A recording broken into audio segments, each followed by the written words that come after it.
As the inaugural Africa Climate Summit hits the second day, the United Arab Emirates has pledged $4.5 billion in clean energy investments in Africa, aimed at showcasing the continent's potential as a green powerhouse. On his part, President William Ruto has sought to use the summit to shift the narrative on the continent, presenting the clean energy transition as a unique opportunity for Africa if it can attract the financing to realize its potential.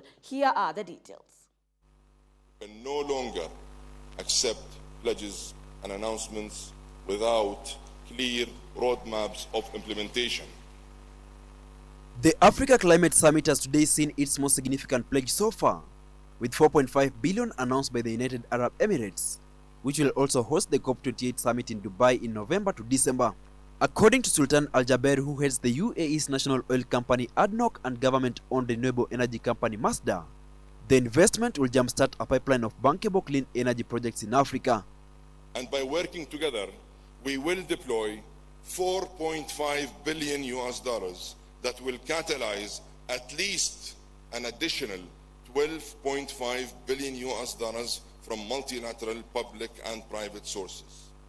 It is our ambition that this will launch a new transformative partnership to jumpstart a pipeline of bankable clean energy projects in this very important continent. Al Jaber, who is also the president of COP28 Climate Summit, said a consortium including Masdar would help develop 15 gigawatts of clean power by 2030.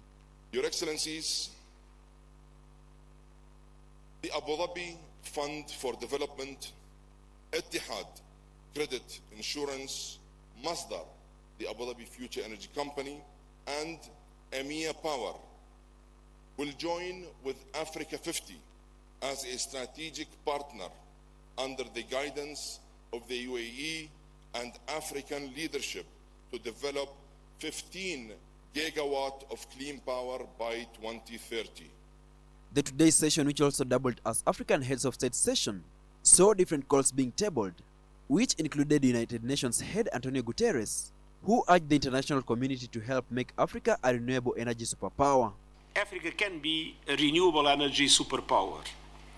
Now is the time to bring together African countries with developed countries, financial institutions and technological companies to create a true African renewable energy alliance. According to the International Renewable Energy Agency, Africa's renewable generation capacity was 55 gigawatts in 2022, but the continent currently faces steep challenges, particularly in the form of mounting debt cost and dearth of finance.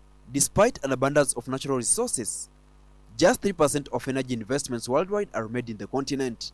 A clean energy transition across world's developing nations have been termed as crucial to keep alive the Paris Agreement goal of capping global warming well below 2 degrees Celsius.